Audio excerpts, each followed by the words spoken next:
ఆచా coding tutor training ఇచ్చి permanent IT job ఇస్తారు. 9697969788. నమస్తే ఉమాదేవరకొండ గారు. నమస్తే అమ్మా.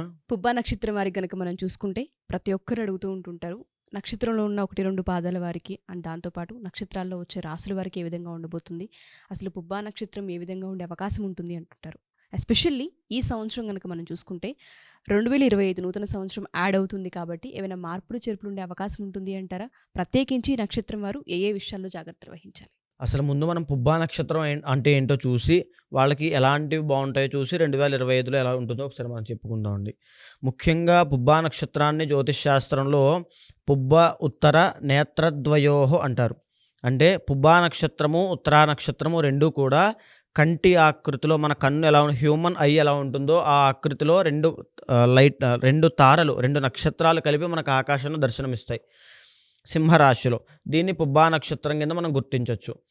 అయితే సింహరాశిలో చంద్రుడు 13.20 డిగ్రీల దగ్గర నుంచి 26.40 డిగ్రీల దాకా సంచరిస్తున్నప్పుడు ఎవ్వరు జన్మించినా, ఏ జీవరాశి జన్మించినా సరే ఈ పుబ్బా నక్షత్రం కిందే పరిగణలోకి వస్తారు.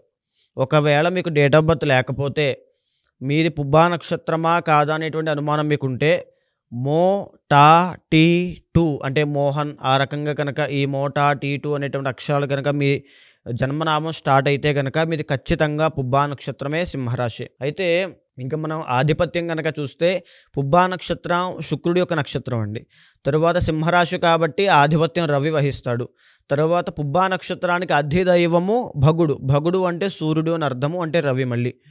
సో 2 రవిలు, ఒక శుక్రుడు యొక్క ఆధిపత్యం ఉన్నటువంటి పుబ్బా నక్షత్రము మనం చెప్పాలంటే చాలా డీప్ నాలెడ్జ్ ఉన్నటువంటి నక్షత్రం అండి. సో దేన్నైనా సరే చాలా డీప్గా అర్థం చేసుకుంటా, రీసెర్చ్ చేయడంలో, ఒక దాన్ని క్రియేట్ చేయడంలో. ఎందుకంటే రవి శుక్రుల కాంబినేషన్ ఎప్పుడు కూడా కొత్త క్రియేషన్ని, కొత్తదనాన్ని కోరుకుంటారు, కొత్త ఇమాజినేషన్ కోరుకుంటారు. వీళ్ళు కనుక సినిమా ఫీల్డ్లో కానీ, డైరెక్షన్ ఫీల్డ్లో కానీ, ఆ క్రాఫ్ట్లో ఏమైనా పని చేయాలనుకుంటే ఖచ్చితంగా డైరెక్షన్ చాలా బాగుంటుంది వీళ్ళకి.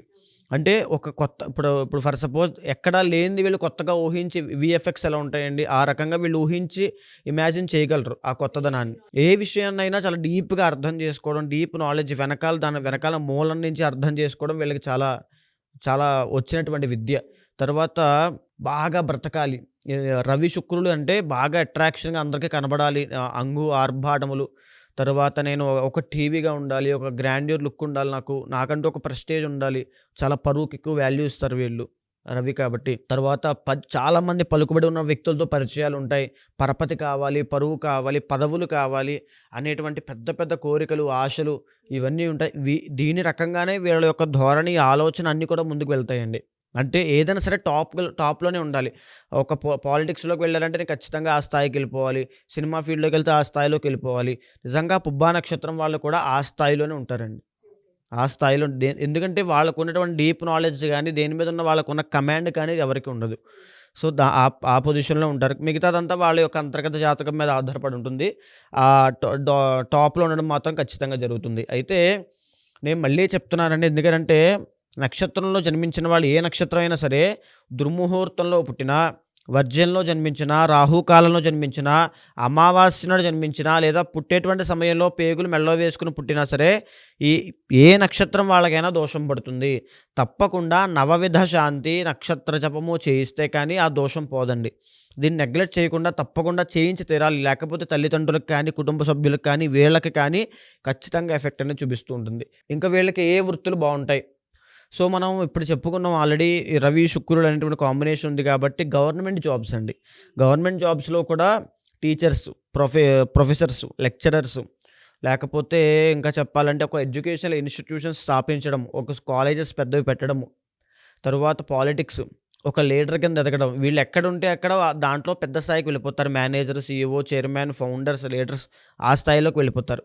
ఇంకా తర్వాత చెప్పాలంటే పెద్ద పెద్ద జ్యువెలరీ షాప్స్ అండి. ఎందుకంటే రవి శుక్రులు ఆర్నమెంట్స్ తయారు చేయడము, బంగారం షాప్స్, లేకపోతే అలంకార వస్తువులు అంటే ఆడవాళ్ళకి సంబంధించి చీరల వ్యాపారము, తర్వాత కాస్మెటిక్ బిజినెస్, బ్యూటీ ప్రొడక్ట్స్.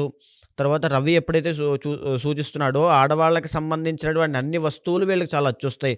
తర్వాత విలాసవంతమైన వస్తువులు, వాహనములు, అంటే పెద్ద పెద్ద కార్లు, బంగ్లాలు అమ్మడం అంటే రియల్ ఎస్టేట్ కూడా చాలా బావుంటుంది. శుక్రుడు ఉన్నాడు కాబట్టండి. రియల్ ఎస్టేట్ వ్యాపారము, కన్‌స్ట్రక్షన్ ఫీల్డ్ అండి. ముఖ్యంగా కట్టి అమ్మడాలు. అంటే ఆ స్థలాలు అమ్మడం వేరు, కట్టి అమ్మడాలు వేరు. సో, ఇది అవ్వచ్చు. ఇంకా దేంట్లో అయినా సరే వీళ్ళ యొక్క అంతర్గత జాతకం బేస్ చేసుకొని ముఖ్యంగా నేను ఇన్ని చెప్పాను గదా! మిగతాది అంతర్గత జాతకం బేస్ చేసుకొని వెళ్ళగలిగితే చాలా టాప్ పొజిషన్‌లోకి వెళ్తారు. తరువాత ఇంకా మనం 2025 విషయానికొస్తే ఈ పుబ్బా నక్షత్రం వాళ్ళకి మార్చి 30 తరువాత, మే 15 తర్వాత 2 ఉన్నాయండి. మార్చి 30 తర్వాత శని మారుతున్నాడు. మే 15 తర్వాత గురుడు మారుతున్నాడు. ముఖ్యంగా మే 15వ తారీఖు తర్వాత గురుడు మారిన తర్వాత వీళ్ళకి ధనం అనేది విపరీతంగా వస్తుంది. ధనయోగం పడుతుంది. ఇప్పటి వరకు సంపాదించి నిలబడట్లేదు అనేటువంటి విషయం మీరు ఉన్నట్లయితే ఇక ముందు కూడా అలాంటివే కనబడుతున్నాయి. ఎందుకనంటే విపరీతంగా ధనం రావడము, విపరీతంగా వ్యయం అయిపోవడం కూడా జరుగుతుంది. అంటే ఏదైనా వస్తువులు కొనడము, నేను చెప్పాను కదండీ! వీళ్ళు ఆ రకంగానే కార్లు కావాలి, బంగ్లాలు కావాలి, ఒక గ్రాండ్యూర్‌గా ఉండాలి అని కోరుకుంటారు కదా! సో, ఆ రకమైనటువంటి జీవితం రాబోయే రోజుల్లో గడపబోతున్నారంటే విపరీతం డబ్బులు ఖర్చవుతాయి. సో, ఫైనాన్షియల్ మేనేజ్‌మెంట్ విషయంలో ఖచ్చితంగా జాగ్రత్తగా ఉండాలి. ఇంకా శుభకార్యాలు, పెళ్ళిళ్ళు, లేకపోతే సంతానం కలుగుతుందా, గృహయోగం ఉందా అనే విషయానికొస్తే ఖచ్చితంగా గృహయోగం వచ్చే సంవత్సరం 2025 విశ్వావసునామ సంవత్సరంలో అక్టోబర్ నెల దాటిన తరువాత వీళ్ళకి శుభకార్యాలు, పెళ్లి కావాల్సిన వాళ్ళకి పెళ్ళవుతుంది, ధనం కావాల్సిన వాళ్ళకి ధనం వస్తుంది, సంతానార్థులకి సంతానం వస్తుంది, గృహార్థులకి గృహం వస్తుంది. ప్రతీదీ కూడా 2025 అక్టోబర్ తర్వాత బాగున్నాయి. సో, 2025లో మిశ్రమ ఫలితాలు చూపిస్తున్నాయి. ఒకేసారి పుబ్బా నక్షత్రం వాళ్ళు టాప్ పొజిషన్‌కి వెళ్తారు. మళ్ళీ అదే వచ్చిన డబ్బులు, వచ్చిన పేరు అంతా ఖర్చు పెట్టేసుకొని మళ్ళీ కిందకి కూడా వచ్చేస్తారు. సో, ఆ రెండిటిని బ్యాలెన్స్ చేయగలిగితే అంతర్గత జాతకం బేస్ చేసుకొని కొన్ని శాంతులు చేసుకొని చాలా బావుంటుంది. చాలామంది ఆరోగ్య సమస్యలతో, వ్యాపార సమస్యలతో, ఆర్థికంగా చాలామంది ఇబ్బందులు పడుతూ ఉంటుంటారు. వాళ్ళకంటూ కొన్ని పూజలు ఉంటూ ఉంటాయా? అవి చేయడం వల్ల మనకేమైనా ఫలితం ఉండే అవకాశం ఉంటుంది అంటారా? జాతకరీత్యా ఒకసారి మిమ్మల్ని కలిసి మా రాశి వారికి ఈ విధంగా ఉంది, మా నక్షత్రం వారికి ఈ విధంగా ఉంది, మేము అంతర్గత జాతకం చూపించుకొని పూజలు చేయించుకోవాలనుకుంటున్నాం, లేదా ఒకసారి మా రాశి వారికి ఏ విధంగా ఉందో కలవాలనుకుంటున్నాము అని అడిగే వాళ్ళు ఉంటుంటారు. వాళ్ళందరికీ మనం టైం ఇవ్వచ్చా? అంతర్గత జాతకంలో మిగిలిన 50% అనేది నిర్ణయించబడుతుంది.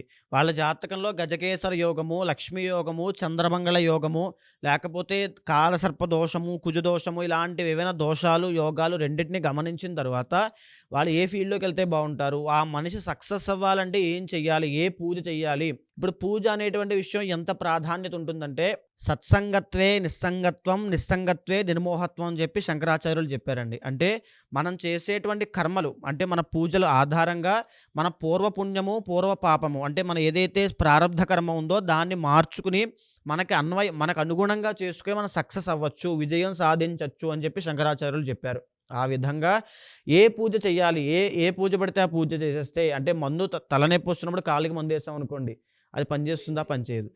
ఏ పూజ చెయ్యాలనేటువంటిది జాత చక్రంలో నిర్ణయించబడి ఉంటుంది. ఏ అంతర్దశ నడుస్తోంది, ఎవరు కారణమయ్యారు, ఏ కర్మ వల్ల వీళ్ళు ఇబ్బంది పడుతున్నారు, పితృశాపం ఉందా, కాలసర్పదోషం ఉందా, లేకపోతే ఏ దోషం ఉంది, సర్పశాపం ఉందా, ఎలాంటి దోషం ఉంది, బ్రాహ్మణ శాపాలు ఉన్నాయా అనేది ప్రతీదీ గమనించిన తర్వాత ఆ పూజ చేసినట్లయితే, ఆ మంత్రం జపం చేసినట్లయితే తప్పకుండా ఆ వ్యక్తికి విజయం అనేది వస్తుంది. సో, ఎవరైనా సరే అప్రోచ్ అవ్వచ్చు మనల్ని. తప్పకుండా అప్రోచ్ అవ్వచ్చండి. మీరు ఎవరైనా సరే మా ఈ ఎపిసోడ్స్ కనుక చూస్తూ ఉంటే, ఒకవేళ మీరు రాసులు కనుక పూర్తిగా చూసినా, నక్షత్రాలు మీరు చూస్తూ ఉన్నా, మాకు జాతకంలో ఈ విధంగా ఉంది, మేము ఒకసారి కలవాలి అనుకుంటున్నాం, అంతర్గత జాతకం చూయించుకోవాలనుకుంటున్నాం, లేదా పూజలు చేయించుకోవాలనుకుంటున్నాం. చాలామందికి కాలసర్ప దోషాలు అని చెప్పి, అర్ధాష్టమ శని అని చెప్పి, అష్టమ శని అని చెప్పి ఉంటుంటారు. కొంతమందికి వ్యాపారంలో కలిసి రాకపోవచ్చు, కొంతమంది ఆర్థికంగా నష్టపోవచ్చు, కొంతమందికి ఆరోగ్య సమస్యలు తలెత్తుతూ ఉండొచ్చు. ఇవి కంటిన్యూస్గా మేము ఫేస్ చేస్తూ ఉన్నాము. వీటిని అరికట్టాలి అంటే పూజా బలం అనేది ఒకటి ఉంటుంది. దాన్ని మేము పట్టుకోవాలనుకుంటున్నాము. ఆధ్యాత్మికంగా ఒక పవర్ ఉంటుంది అని మాట్లాడుతూ ఉంటుంటారు. అందులో కనుక మీరు ఒకవేళ తెలుసుకొని మీరు పూజలు చేయించుకోవాలనుకున్నా, జాతకం చూపించుకోవాలి అనుకున్నా, కింద స్క్రోల్ అవుతున్న కాంటాక్ట్ నెంబర్ని కాంటాక్ట్ చేయొచ్చు. థ్యాంక్ యూ అండి. Thank you so much. నమస్తే అమ్మా.